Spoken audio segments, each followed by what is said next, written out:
Bienvenidos al podcast del proyecto Healthy Cash, un programa en donde nuestros invitados nos comparten, por medio de sus vivencias y experiencia, consejos del manejo del dinero, con la intención de darte un empujón en el manejo de tus finanzas familiares.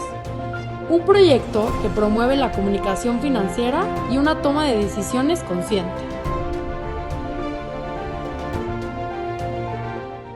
Galia Pushkar es licenciada en Administración y Dirección de Empresas y Contabilidad Pública. Cuenta con un MBA por parte del IPADE. Cuenta con casi 20 años de experiencia en la industria inmobiliaria. Emprendedora de la industria restaurantera, entre los cuales se encuentra el restaurante Merotoro.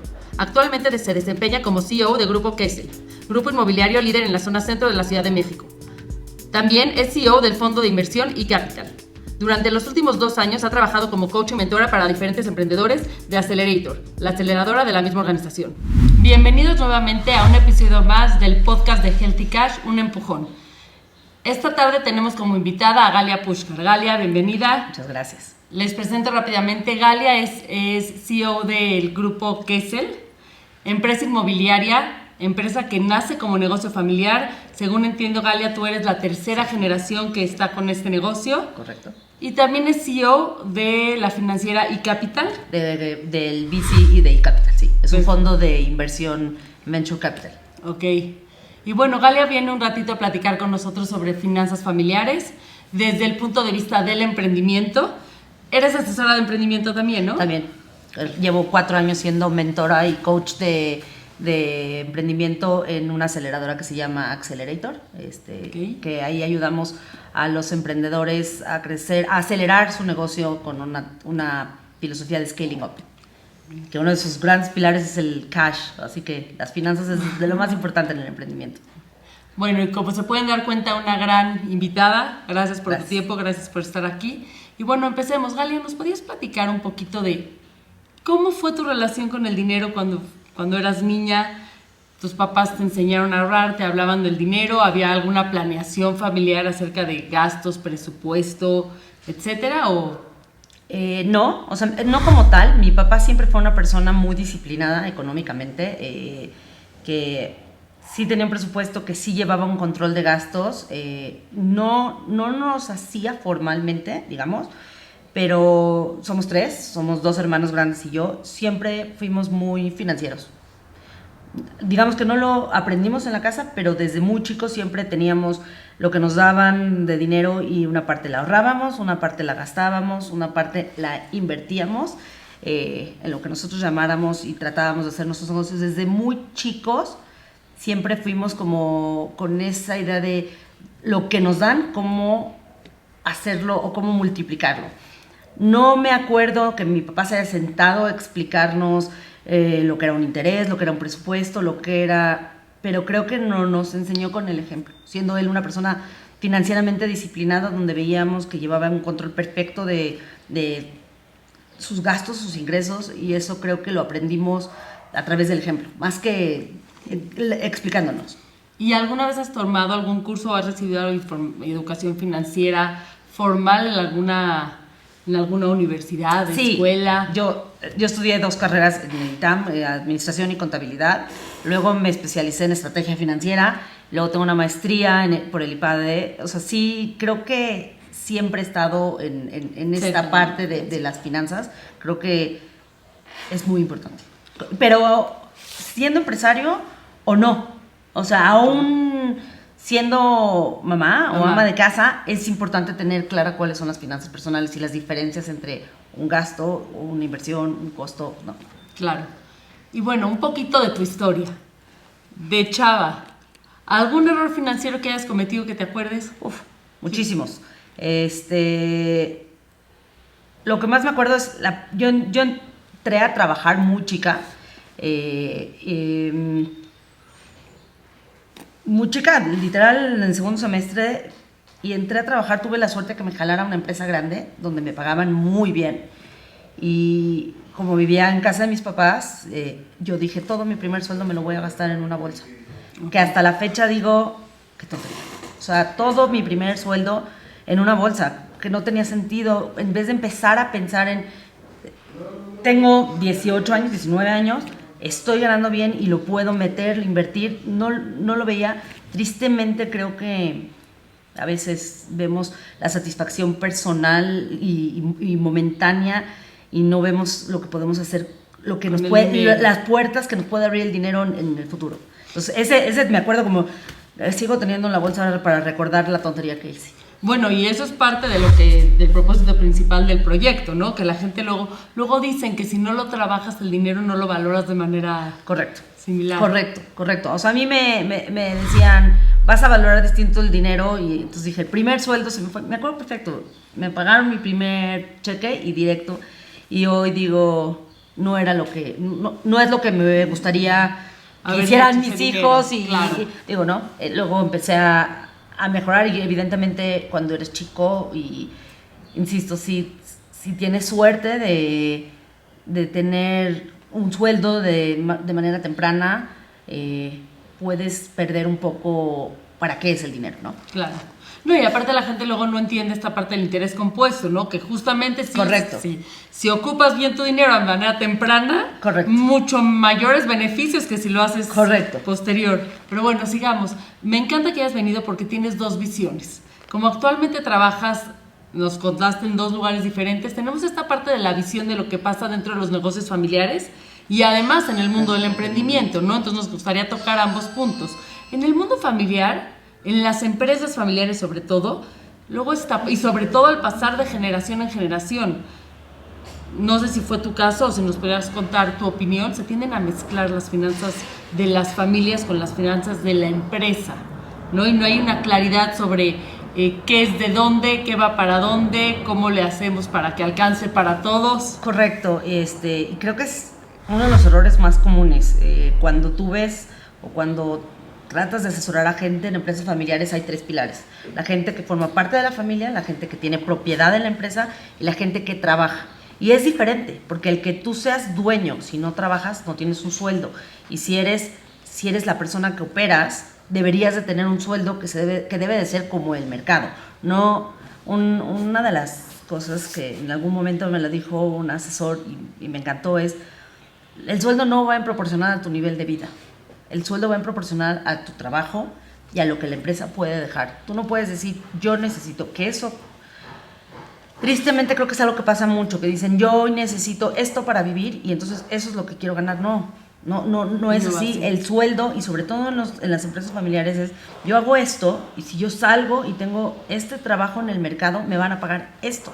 Y entonces mis finanzas personales deben ajustar en base a lo que gano, lo que puedo gastar. No es al revés. Y creo que ese es uno de los mayores errores, así como pensar que es lo mismo sueldo que dividendos o sueldo que utilidades, ¿no? Es distinto, todos pueden, entre hermanos, entre primos, todos pueden ser dueños y ahí sí les corresponde dividendos, les corresponde utilidades. Claro. Pero el que lo trabaja tiene un sueldo y debe de ser acorde al mercado. Correcto. Y claro, si el que lo trabaja tiene un sueldo y es acorde al mercado, y no está de acuerdo, se puede salir a trabajar dentro del mercado, ponerse a alguien competitivo en ese sueldo y pues completar su sueldo de las utilidades. Correcto. En dado caso. Que yo también, ese es el que tú ves como el mayor error financiero que se vive dentro del mundo de las empresas familiares. Sí, creo que consideran que las finanzas de la empresa se traduce a las finanzas personales de los socios o de la familia. Y ahí es donde creo que está el error. Y sobre todo porque, como te digo, yo soy la tercera generación, pero después de mí viene la cuarta y ya yo soy la tercera generación de una familia que fue chiquita. Mi papá no tuvo solo una hermana y su mamá. Era fácil el pasar el mando. Nosotros somos 3, como te digo, hermanos. Pero ya mis sobrinos son 10. Entonces, si tú piensas mantener eso y mezclas las finanzas personales, tienes que crecer en un crecimiento exponencial que no va a haber empresa que dé. Entonces, puedes, como me gusta decirlo a mí en el negocio familiares, puedes acabar estrangulando a la gallina de los huevos de oro por quererle exprimir más de lo que una empresa puede, ¿no? En este caso, lo que nos estás contando es que esa empresa tendría que crecer de manera exponencial para alimentar a estos 10 sobrinos o las familias de estos 10 sobrinos, O si cada uno pretendería vivir como vive la generación anterior, pero Correcto. del mismo ingreso, o sea, de la misma fuente de ingresos, estás hablando posiblemente de algo muy complicado. Claro. Y yo creo que las empresas familiares, en alguna plática que di en algún momento, me gusta pensar que son una oportunidad, más no son una sentencia. Es decir, no porque tengas una empresa familiar te tienes que dedicar a la empresa familiar. Y no porque tengas una empresa familiar te tienen que aceptar. Porque las empresas deben de ser manejadas por la gente más capaz. Y a veces tú como miembro de la familia no eres la persona más capaz. Entonces, por querer tener un sueldo, ¿no? O en el caso, por ejemplo, yo veo uno de mis hijos, les gusta, yo me dedico a inmobiliario. A él le gusta cocinar. No tiene por qué venir a la empresa familiar y no tiene por qué recibir un sueldo de algo que es algo distinto. Hay muchas oportunidades en el mundo para salir y emprender o trabajar en otras industrias. Insisto, las empresas familiares deben de ser oportunidades, ni sentencias ni obligaciones. Ok. Ahora cuéntanos, por otro lado, ¿cómo emprendiste? Yo en el emprendimiento tengo historias, te puedo decir que de éxito y de fracaso, y he aprendido más de las de fracaso, pero Creo que no hay emprendedor que no tenga historias de éxito y de fracaso. Correcto. Y yo te diría que yo emprendí de una manera accidental. El primer negocio que emprendí es en el mundo restaurantero y por gusto, porque siempre quería hacer, o sea, trabajaba en la empresa familiar. Había pasado por el mundo corporativo, pasé a la empresa familiar y estaba de alguna manera, no quiero decir aburrida, pero no sentía que era mi éxito, no sentía que yo lo había logrado. Entonces buscaba algo que me llamara a mí la atención y es como entré al mundo de los restaurantes y de ahí a algunas otras cosas que unas me han funcionado, unas no me han funcionado. Y lo que es muy importante es distinto emprender dentro de una familia, es decir, que el emprendimiento está siendo financiado por la empresa familiar a cuando he emprendido independiente de la familia. Son emprendimientos totalmente distintos, con riesgos totalmente distintos y con formas de presupuestar y de planear distintas. Y financieramente, ¿cuál es la diferencia fundamental entre emprender dentro de la familia que nos acabas de decir? El financiamiento viene del patrimonio familiar de alguna manera. Y emprender fuera, en donde tienes que salir a levantar capital. Yo te diría, en la familia tiene una ventaja y una desventaja. Okay. ¿Qué ventaja? El acceso a capital mucho más fácil, ¿no? Si es que lo hay. Si es que lo hay. O sea, si tú tienes una empresa que está financiando el emprendimiento, claro. Eso es una gran ventaja, pero a la vez es una gran desventaja, porque no te haces disciplinado financieramente, porque al final sabes que volteas y la familia puede ir subsistiendo, ¿cómo se dice? Sí, subsistiendo. Subsistiendo ¿cómo se hace? Subsidiando el emprendimiento en lo que funciona. Entonces, esa es una herramienta de dos filos, porque claramente vas a aguantar mucho más tiempo.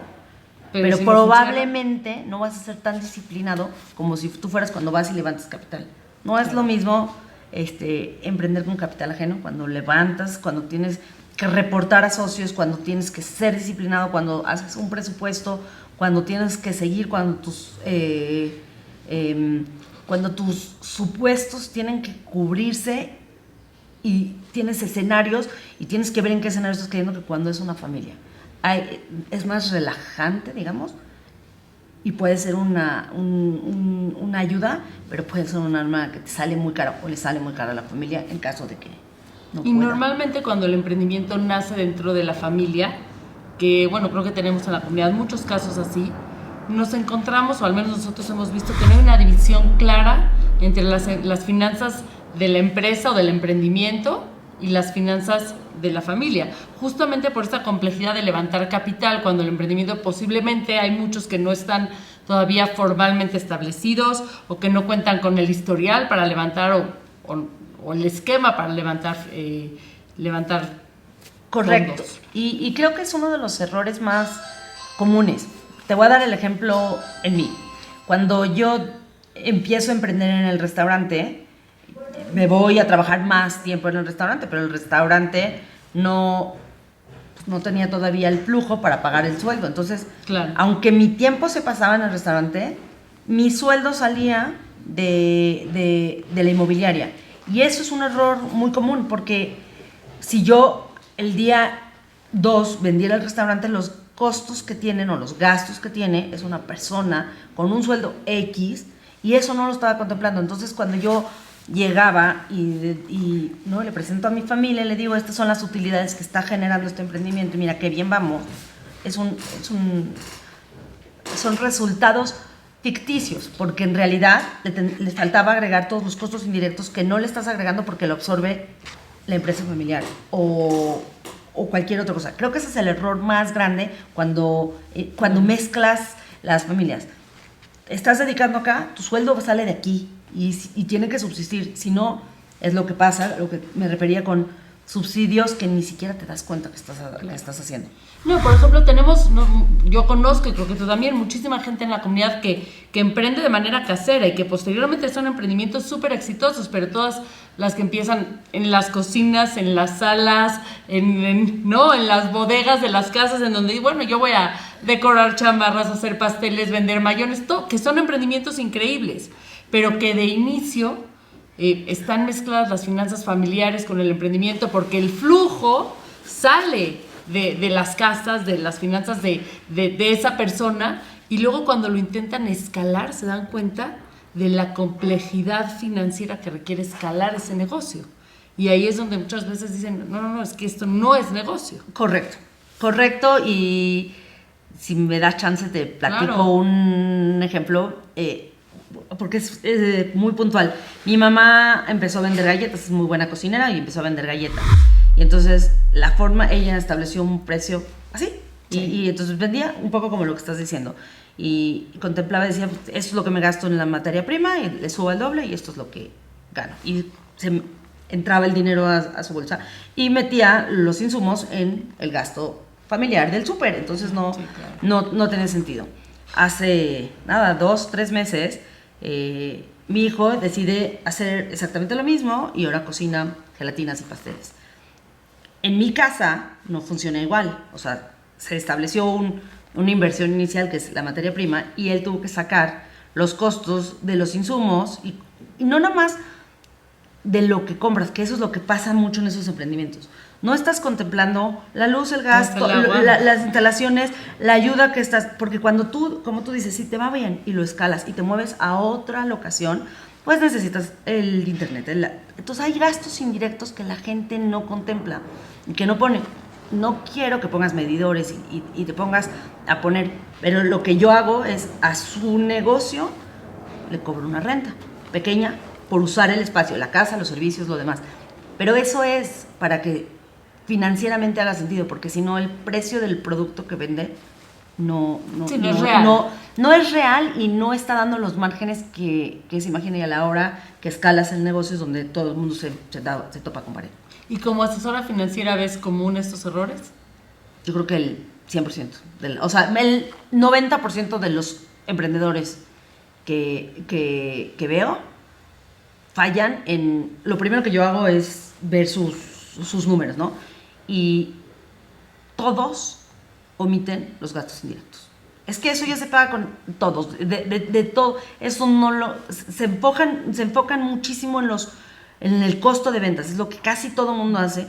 Y como yo les digo, tenemos como comunidad y como sociedad dejar de ver a los negocios como tenderos. ¿Y qué me refiero con tenderos? Vendo esto, gasto esto, la diferencia, esa es la utilidad. No funciona así. Eso es un negocio de tendero. Okay.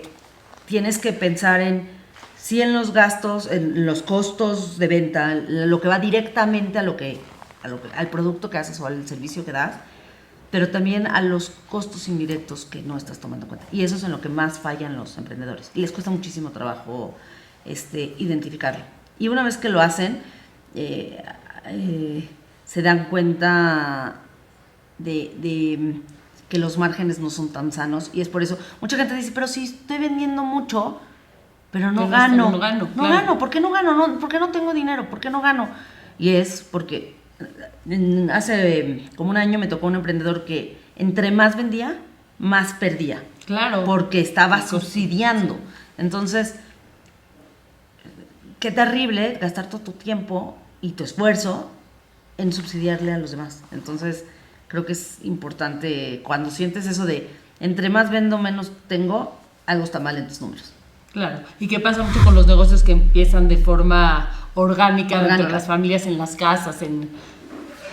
Por otro lado, yo veo el mismo error que tú, pero de manera real hay mucha gente que nos cuenta de emprendimientos que han sido súper exitosos empezando así.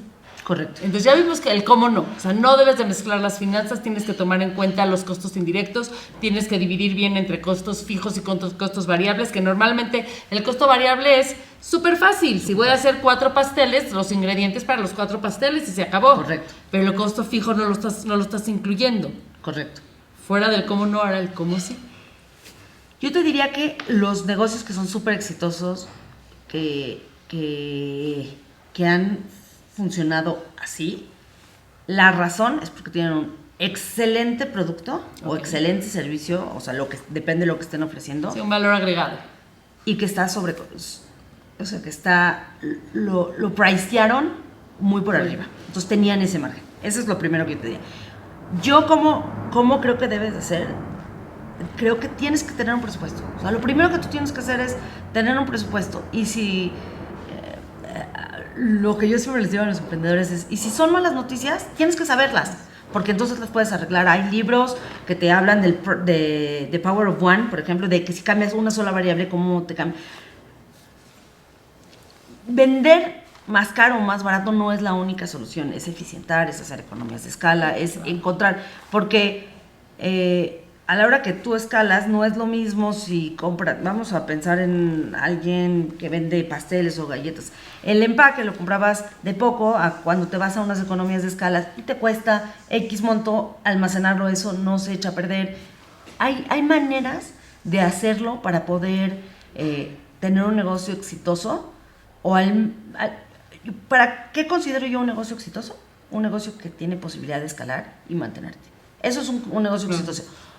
Hay otras personas que dicen, un negocio exitoso es donde me compran. Depende de lo que estés buscando. Pero yo creo que todos los que estamos en los negocios queremos poderlo escalar y ganar o cobrar un sueldo justo por nuestro trabajo. Si no, son otro tipo, son asociaciones, son otras cosas, claro, ¿no? O sea, sí, que es totalmente distinto y se manejan las finanzas de una asociación, por ejemplo, o una fundación, se maneja totalmente distinta que la de un negocio. Okay. Y bueno, si existe la posibilidad, ventajas y desventajas al emprender, de financiarte de manera propia o con el patrimonio de la familia, o de pedir un crédito, o de levantar capital. A ver, en las finanzas o en el mundo financiero hay precios por cada tipo de capital, ¿no? El más caro es el levantamiento de capital porque tienes que dar rendimientos mayores a lo que da el banco. Pero les compartes el riesgo. O sea, eso es lo primero. Yo siempre digo, porque creo que es una de las preguntas que más me hace a mí la gente, ¿cuándo tengo que pedir un crédito o cuándo tengo que dar una parte de mi empresa para levantar capital y para poder tener socios? La realidad es depende de tu perfil. Okay. Tu perfil y tus posibilidades de pedir crédito. Si tu crédito va a ser un crédito, y no quiero hablar mal de una SOFOM, pero si tu posibilidad de crédito, porque no tienes historial, te da a un crédito muy alto, no te conviene un crédito. Entonces te conviene. Por eso hay inversionistas ángel, por eso hay family and friends, por eso. Si tu idea, si tus números ya tienen un sentido y un modelo de negocio que puedas ir a levantar capital institucional, por ejemplo, como nosotros invertimos en empresas en 3 etapas. Hay las que son lo que le llamamos pre-seed, que son gente que trae una idea muy buena, no tienen posibilidad de ir a pedir un crédito, pero la idea es buena, el emprendedor es bueno, trae sus números, hace sentido y entonces puedes invertir de manera institucional. Hay personas de ellas que les falta una parte y entonces necesitan inversionistas ángeles que los van a ayudar, family and friends, ¿no? Luego tienes otras personas que ya tienes un track record, ya generaste, ya estás, digamos, ya eres operativamente rentable o por estar rentable y ahí puedes pedir créditos siempre y cuando estén presupuestados y Ok. tu flujo te permita permite pagar. pagar. Yo lo que nunca recomiendo es pedir créditos sin tener claridad de cómo se van a pagar, no solo los intereses, que es lo que muchos fallan, los El intereses y el capital. Esa distinción es muy importante, porque hay muchos créditos que te hacen pagar solamente los intereses, y está perfecto, pero eventualmente tienes que pagar el capital, y si no lo estás contemplando en tu presupuesto, te puede generar un problema importante. Ok. Y los principales errores financieros que tú ves en los emprendedores, que creo que, o al menos son los que vemos nosotros, es, uno, tenemos emprendedores que empiezan a vivir del flujo del negocio. Correcto. Yo te diría, y te lo pongo en una frase, que es lo primero que yo te diría, que el error más común, y yo creo que todos, incluida yo, hemos pasado por eso. Nuestro emprendimiento o nuestro negocio, no importa si es familiar, no importa si es no importa qué tipo de negocio, no es nuestro cajero automático. Ok. No es, necesito dinero para el bar mitzvah de mi hijo, ay, lo saco de la empresa. Necesito hacer esto, no funciona puede distinto, funcionar no puede funcionar así, porque acabas matando a la gallina de los huevos de oro. Y me refiero a la gallina de los huevos de oro porque es un negocio productivo, ¿no? Claro. Cuando tú empiezas a mezclar tus finanzas personales con las de la empresa, acabas destruyendo tus finanzas y acabas sangrando la empresa de una manera innecesaria. Tu sueldo tiene que tener 3 partes, ¿no? Tu gasto corriente, lo que utilizas diariamente, colegiaturas, súper, todo. Tus gastos extraordinarios, que son lo que ahorramos para las vacaciones y demás. Y lo que yo le llamo otra parte, que es tu ahorro o tu inversión, depende cómo lo quieras manejar, para los casos extraordinarios y para todo esto que luego tendemos a voltear a la empresa y decir, dame, ¿no? Exactamente. Y en mi caso, digo, si sirve, desde chicos yo a mis hijos, el domingo de un niño es exactamente lo mismo que el sueldo de un adulto. Con la única diferencia es de que nosotros lo trabajamos y los niños pues Lo extienden la reciben. mano, pero es parte de eso. Correcto. Pero la manera de manejar su dinero, donde, en mi opinión, y esta es una opinión muy personal porque en los libros de finanzas no te van a decir eso, yo creo que hay una parte que tienen que gastar y tienen que obligarse a gastar, una parte que tienen que ahorro, lo que yo le llamo risk free, una parte que tienen que invertir y desde chiquitos tienen que aprender a invertir, y la cuarta parte es a donar. Justamente, y de hecho hay unas alcancías muy buenas que te hacen dividir y como tú quieras y como tú lo quieras hacer, pero tienes que fomentar desde chicos, todos tendríamos que tener fomentado esos 4 rubros, desde ahorrar a invertir, que es distinto. O sea, ahorrar en el colchón es muy distinto a invertir y esperar a largo plazo, ¿no? Yo te voy a contar, damos clases de finanzas a mamás y siempre me dicen, no, si yo le doy semana a mi hijo y le obligo a ahorrarlo. Digo, entonces tú estás ahorrando en la caja fuerte de tu hijo. Dijo, porque Correcto. tu hijo no está ahorrando. Que tú Correcto. le tienes que dar dinero a tu hijo para que lo sepa administrar, y el beneficio de una buena administración del dinero es que lo sepa dividir de manera adecuada. Correcto. Si no, la mamá está ahorrando en donde sea físicamente que Correcto. pretenda que el hijo ahorre. Correcto. ¿No? Y la diferencia entre el ahorro y la inversión. En el caso, por ejemplo, cuando llega un momento, los niños que son disciplinados financieramente empiezan a tener dinero en su guardadito, Claro, de manera importante, y ese dinero en el colchón o en su cajita o en donde sea está perdiendo poder adquisitivo con el tiempo. Correcto. Entonces, ese dinero ellos tienen que aprender a invertirlo. Y ahí hoy te puedes meter a muchas maneras de poder invertir, meterlo en una cuenta de banco que te dé CETES, o sea, en algo muy Sí, sencillo, claro. que no tienen que pensar. Y hay una parte en donde puedes invertir en bolsa o en opciones, hay muchas maneras, pero el concepto de invertir para multiplicar el dinero, para que el dinero no pierda valor en el tiempo, es importantísimo traducirse a los niños. Regresando al emprendimiento, y con esto cerramos. Principal consejo financiero que darías a todas aquellas empresas familiares. Que en la comunidad ahora sí que estamos hablando de muchísimas. Separar patrimonio con operación, con familia. Ok. O sea, eso es lo que yo diría. hay muchas empresas que manejan todo, es creo que la mayoría. Una polla común y de ahí se pagan los gastos y así no funciona. Así lo único que haces es tener a una familia totalmente no disciplinada financieramente y sin poder tener poder adquisitivo para invertir y crecer la riqueza. Y sin claridad. Okay. Y lo que yo más diría, sobre todo en las empresas familiares, es nunca se debe de utilizar el dinero como poder. O sea, manejar las familias a través del dinero me parece de los errores más graves, porque el patriarca o el que sea, como yo manejo, entonces yo te doy y tú compras lo que yo te digo, y en las empresas, creo que el dinero no debe de ser una herramienta de control, debe de ser una herramienta de crecimiento, de desarrollo personal, de toda esa parte donde te da oportunidades, no es lo que te mantiene en el negocio familiar.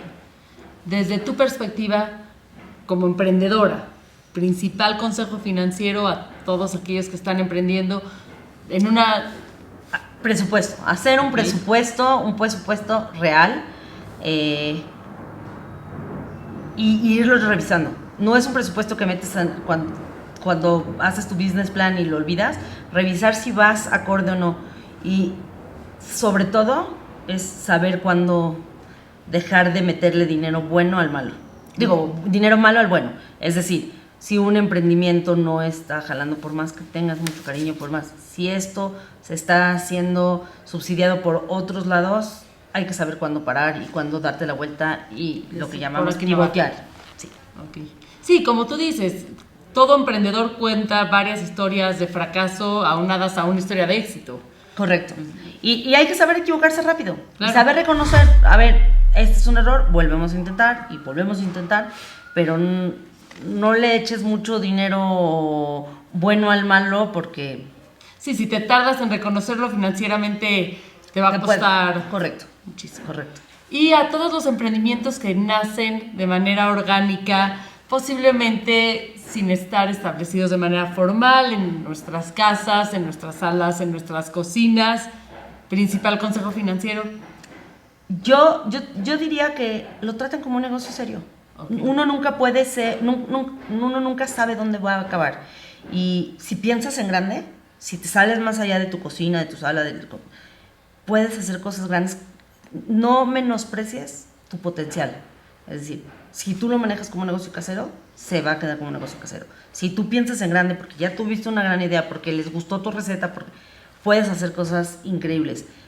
Ahí como anécdota, la primera transacción, ayer me lo platicaban, antes de que existiera la bolsa de valores, era en una panadería de una señora que tuvo la visión de aquí se van a hacer los cambios de títulos de propiedad y voy a cobrar una comisión. Piensa en grande y vas a llegar lejos. Y eso implica, de alguna manera, no puedes vivir del flujo que genera tu emprendimiento. No hay manera. Separar. No, o sea, yo diría, piensa en grande, no es tu cajero automático, no lo utilices como tu cajero automático, págatelo justo.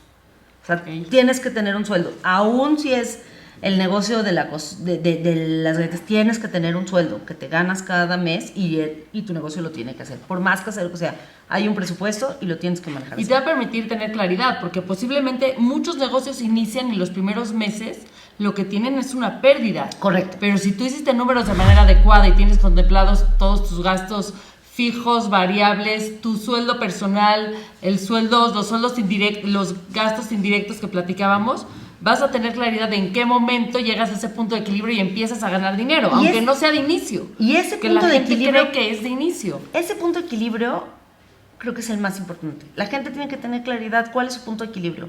Y mucha gente ni siquiera lo sabe, dice, pues voy vendiendo.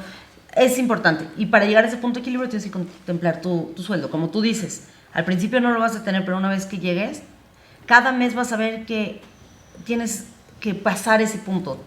Y un mes que no lo hiciste, tienes que recuperarlo el siguiente mes. O tienes que ver porque estás en una pérdida. Pero si tú tienes tus números claros, entre más claros tienes tus números, es mejor.